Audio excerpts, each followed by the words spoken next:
సిద్ధపడలా. ఈ ఆస్తులు తాకట్టు పెట్టేదానికి నువ్వు సిద్ధపడలా.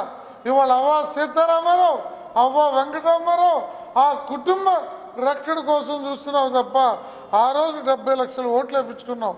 ఇప్పుడు ఇంకా 40 లక్షలు 10 లక్షల పైచలకు కుటుంబాల ఓట్లు ఇవాళ జగన్మోహన్ రెడ్డి గారిని ఓడించడానికి వేయాలా, లేదు నువ్వు ఈలోపు ఇవ్వడానికి అవకాశం ఉండి నువ్వు డబ్బులు ఇస్తావా తేల్చుకోవాలని చెప్పి ఇవాళ జగన్మోహన్ రెడ్డి గారిని అడుగుతున్నాం.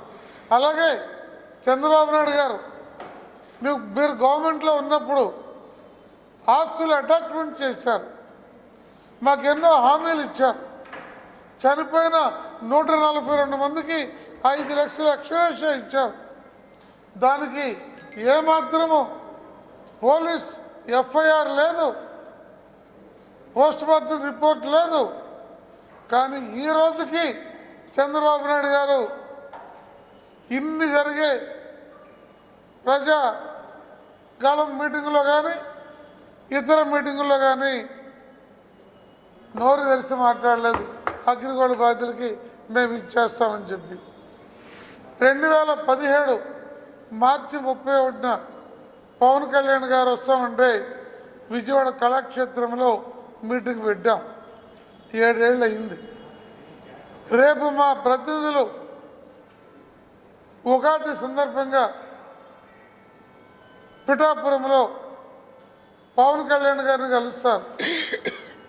7 సంవత్సరాలుగా ఆ రోజు మీటింగ్ తప్ప అగ్రిగోల్డ్ మీటింగ్కి వారు ప్రముఖుల్ని పంపలేదు, వారు మాట్లాడలేదు. ఈ 40 లక్షలకు సంబంధించిన బాధితులు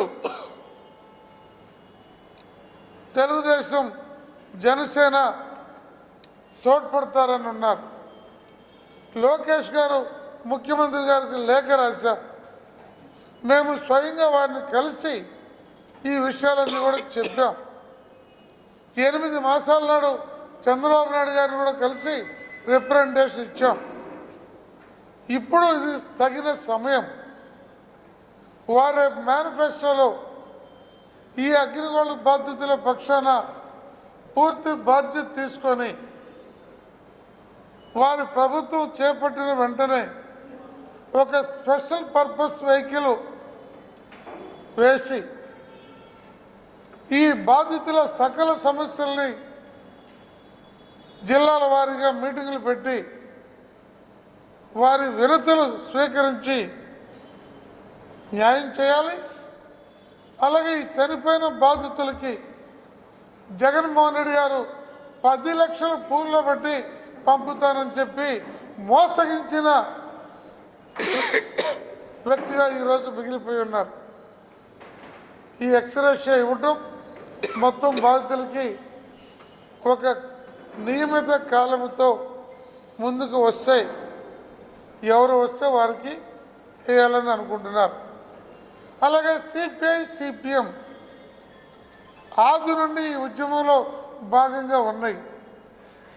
వారు పోటీ చేసిన చోట ఈ అగ్రిగోల్డ్ బాధితుల పక్షాన్ని నిలబడ్డారు కాబట్టి వారికి అందుబాటులో ఉంటారు. మిగిలిన విషయం అగ్రిగోల్డ్ బాధితులకి వారు ఇచ్చే హామీని బట్టి ఉంటుంది. ఇప్పుడు ఈ సందర్భంగా ఈ బాధిత కుటుంబాల వారు ఈ పూలని కవర్లో పోసి మీ ముందు ఆ కవర్లో